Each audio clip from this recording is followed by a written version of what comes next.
الله الرحمن الرحيم. اهلا بيكم في حلقه جديده. حلقه النهارده هنقول اخر الاخبار اللي صدرت من الاستاذه مي عبد الحميد، المسؤوله التنفيذيه او المسؤوله عن صندوق التمويل العقاري. ايه اخر الاخبار اللي اتقالت وايه اللي جاي ان شاء الله.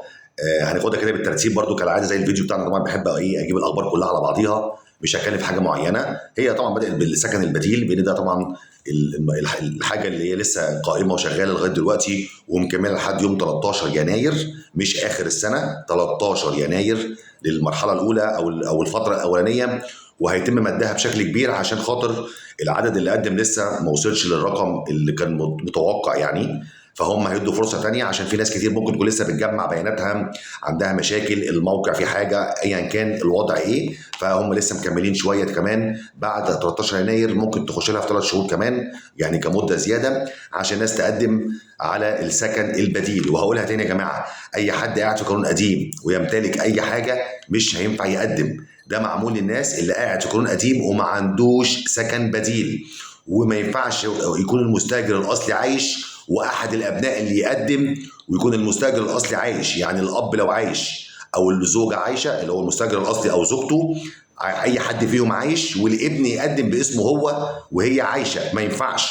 المستاجر الاصلي هو اللي يقدم باسمه هو، اللي هو صاحب العقد لو على قيد الحياه. لكن لو هو متوفيين وانت الابن الممتد ليك العقد، فانت تقدم مكانهم اوكي، لكن ما ينفعش تتقدم ويكون والدك ووالدتك عايشين. دي نقطه مهمه جدا في موضوع السكن البديل، اوضحها للناس عشان جالي كذا سؤال في الجزئيه دي، فحبيت اوضح بتاع السكن البديل. تمام. اما بقى بالنسبه للاسكان الاجتماعي العادي بعيد عن السكن البديل، فالاعلان ال 14 مكمل لحد شهر 6 اللي جاي، استعلامات وتسليمات لحد شهر 6 اللي جاي. هم قايلين كده هيخلصوا الاعلان 14 كامل على نهايه نص السنه اللي جايه، نص 2026. الاستعلام قائم والتسليم شغال ان شاء الله الفتره دي كلها باذن الله عشان يقفلوا الاعلان ده. وكانوا قايلين اسباب التاخر في الاعلان موضوع تعويم الجنيه الفتره اللي فاتت مع كورونا لما جت، وفضل برضه توابع كورونا قعدت معانا شويه. فدي الاسباب اللي خلتهم يتاخروا في ان هم ينهوا الاعلان ده في وقت زي الاعلان العاشر.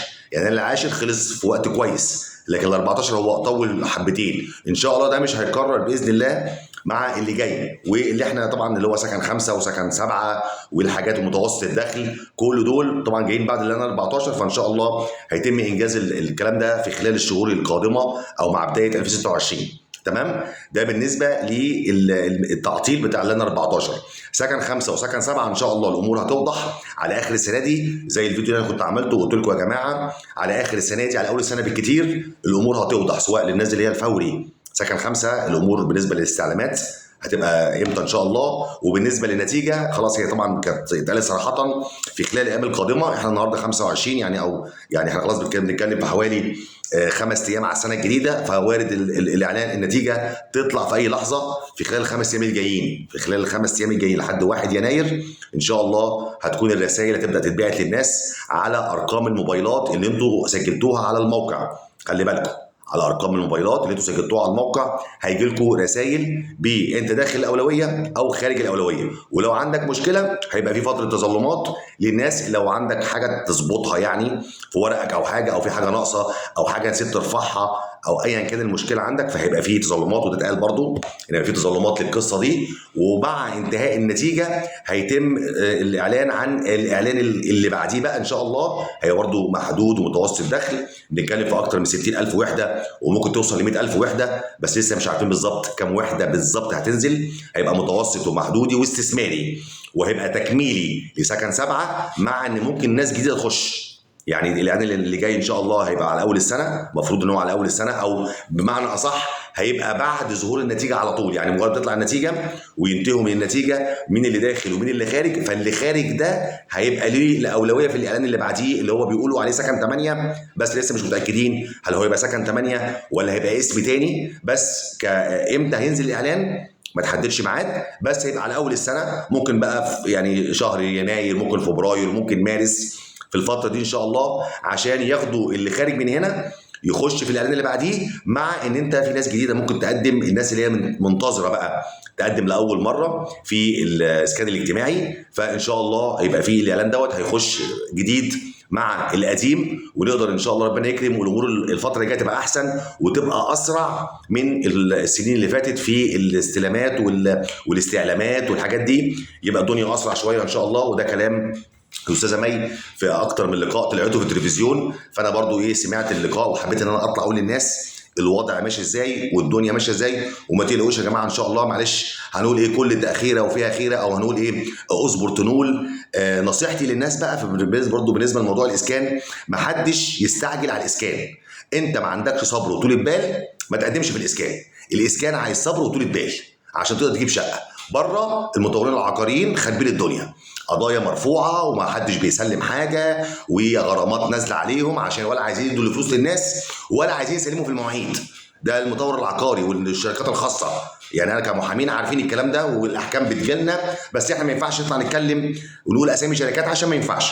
بس اسامي مش قليله موجوده فيها مشاكل جامده جدا، ما بيسلموش الناس في مواعيدهم، خدوا فلوس وما عملوش اي حاجه، ولا عايزين يرجعوا الفلوس بالغرامه او بالشرط الجزائي، ولا هم عايزين يسلموا. فبدات الناس تتحرك قدامهم قضائيا، وفي فعلا احكام طلعت، وفي احكام تحت ايدي لاسامي شركات مش قليله من عملاء خدوا احكام ضد الشركات ديت عشان مش بينفذوا كلامهم، والفلوس متاخره بقى لها سنين. انتوا متضايقين عشان سنه او كام شهر اتاخر عليكم الاسكان او النتيجه يعني. لا، اتفرج بره المطور العقاري بيحصل فيه ايه. فالاسكان الاجتماعي هو امن حاجه دلوقتي، هو بيتاخر شويه بس مضمون. فلوسك هتتاخر سنه بس يوم ما لا قدر الله يحصل حاجه انت ضامنها وهتاخدها زي ما هي.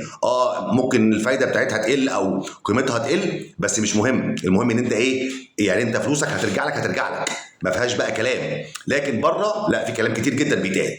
فنصيحه مني، خليك مع الاسكان واصبر وطول بالك. اللي هيصبر ويطول باله ربنا هيكرمه. لكن اللي متسربع ومستعجل وبيدي طاقه سلبيه ويطلع يقول على السوشيال ميديا انا بيضحكوا علينا مش هيدونا شقق، ما حدش بيعمل حاجه. لا يا باشا، ناس كتير جدا خدت شقق، ناس كتير جدا وارقام مش قليله استلموا شقق. فده مش موضوع ضحك وموضوع استغلال، موضوع ان العدد كبير والضغط جامد وهم بيحاولوا يغطوا الدنيا. والموضوع مش سهل، انت بتبني وحدات مش بتعمل اكشاك عشان تبقى مستعجلين ومتسربعين. الموضوع مش سهل، وبيحاولوا كل مدى يحددوا قوي مين اللي فعلا ياخد، عشان في ناس كتير جدا ما تستحقش تاخد ومقدمه، فعامله زحمه. هو بيصفيها، هو بينقيها قوي عشان اللي ياخد شقه هو فعلا محتاج شقه، مش واحد عنده ورث او عنده ملك وشاري ومش مسجل وعايز شقه تانية وعايز شقه ثالثه.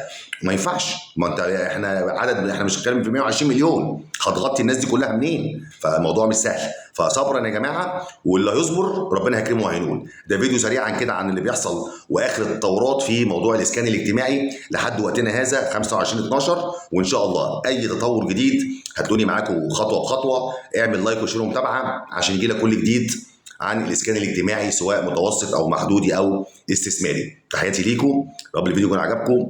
اشوفكم على خير ان شاء الله في معلومات جديده واخبار جديده باذن الله. السلام عليكم.